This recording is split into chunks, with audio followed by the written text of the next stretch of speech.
Kenya? So I want to just take a quick moment here to thank both my colleague from Missouri and my colleague from Maryland for their leadership on this extremely important issue.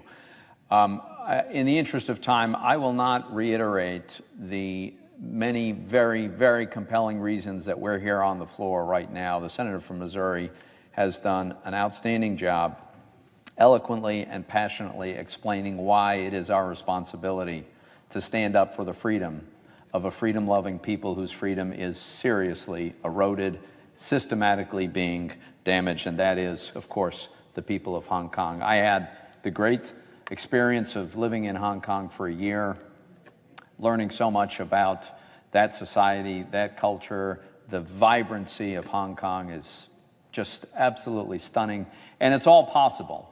It's all possible, let's be clear, because freedom has prevailed in Hong Kong, or at least it used to. Freedom of speech, freedom of assembly, freedom to practice their faith as they see fit, an independent judiciary and the rule of law, and all of it is very, very seriously threatened right now by the Chinese Communist Party, because their greatest fear is that the people on the mainland will observe the freedoms in Hong Kong and decide maybe they'd like some of those freedoms too.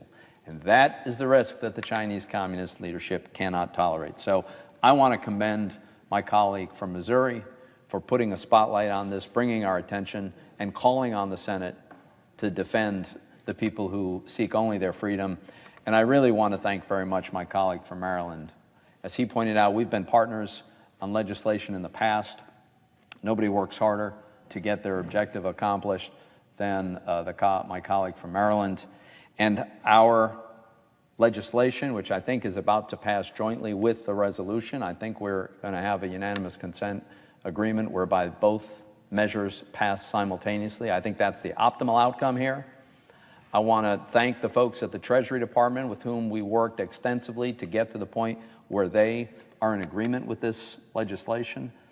And I certainly hope that after this big step of passage here on the Senate floor today, this legislation, both pieces, the resolution and the sanctions legislation, are on their way soon to the President's desk for his signature.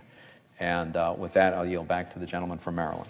Madam President, and continuing to reserve the right to object, would the senator from Missouri modify his request to also discharge S.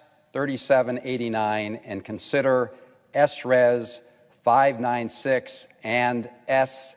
3789 on block, and the substitute to the bill at the desk be agreed to, and the bill as amended be read the third time, and that if the resolution is agreed to and if the bill as amended is passed by the Senate, the preamble then be agreed to and all motions to reconsider be considered made and laid on the table. And to clarify, would the senator correct his number? And to clarify, it is S. 3798. Does the senator from Missouri so modify his request? I will. Is there an objection to the request as modified? Without objection.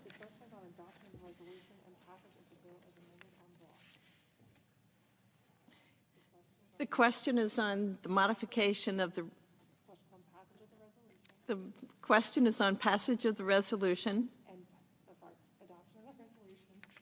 The question is on adoption of the resolution and passage of the bill as amended en bloc.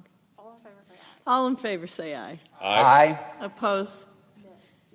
The ayes appear to have it. The ayes do have it. The measures are passed and agreed to en bloc. Madam President. The senator from Missouri. Madam President, this is a good moment for the United States Senate. This is, I think, a moment when we have been able to come together, to speak with one voice, and to send a clear message to Beijing that its attempts to steamroll and destroy the liberties of the people of Hong Kong will not go unnoticed and will not go unaddressed.